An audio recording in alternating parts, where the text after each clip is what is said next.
మీ గురించి చాలా విన్నాను స్వామీజీ. మౌత్ పబ్లిసిటీ అమ్మా, అందరూ విన్న తర్వాతే నా దగ్గరికి వస్తున్నారు. స్వామీజీ నాకు పెళ్ళి 6 నెలలు అవుతుంది స్వామీజీ. అవునా? మంచిదే. ఏంటి మంచి స్వామీజీ, మా అత్తగారికి నాకు అస్సలు పడట్లేదు. జనరల్ ప్రాబ్లం, అందరూ జరిగేది అదే. అందుకే ఈ మధ్య ఏం చేస్తున్నారు తెలుసా? ఏం చేస్తున్నారు? భార్య భర్తలు జాతకాల కన్నా అత్త కోడలు జాతకాలను చూపించుకుంటున్నారు. కరెక్ట్గా సెట్ అవుతుందా లేదని. అవును, కానీ మా అమ్మ వాళ్ళు అలా చూడలేదు. అలా చూస్తుంటే నా దగ్గరికి వచ్చేదాన్ని కాదనుకో. అవును స్వామీజీ. ఇప్పుడు ఏం చేయమంటారు? మీ అత్తగారితో అడ్జస్ట్ అయిపోయింది. కుదరదు స్వామి, అస్సలు కుదరదు. ఎలా అయినా మా అత్తగారు నేను చెప్పినట్లు వినాల్సిందే. మీ అత్తగారు నువ్వు చెప్పినట్టు వినాలంట.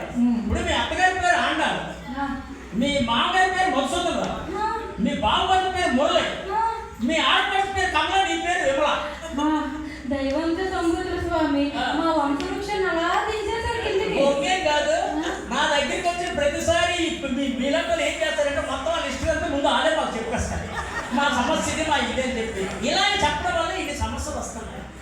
అర్థమైంది. మా అత్తగారు గుడికి వెళ్తానని చెప్పి వచ్చి మీ దగ్గరికి వచ్చారనమాట. మా ఫ్యామిలీ పోయేటట్టు మొత్తం మీకు ఇచ్చేసారు. మీ అత్తగారు నా దగ్గరికి వచ్చారనేది అర్థం కావడం కాదు ముఖ్యం. అత్తారింటికి వెళ్ళిన తర్వాత సంసారం ఎలా చక్కదిద్దుకోవాలనే అది ముఖ్యం.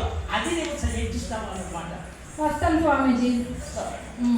నా దగ్గరికి లాగే మళ్ళీ వేరే దగ్గర వాళ్ళకి వెళ్ళే అవకాశం నీకు కలగకూడదని నేను ఆశీర్వదిస్తున్నాను. అంటే ఈ జనంలో మా అత్తగారు నేను చెప్పినట్టు వినరా? ఈ స్వామీజీ తప్ప 100 మంది స్వామీజీ, ఇంకో స్వామీజీ కొట్టాలి. నేను మాట్లాడు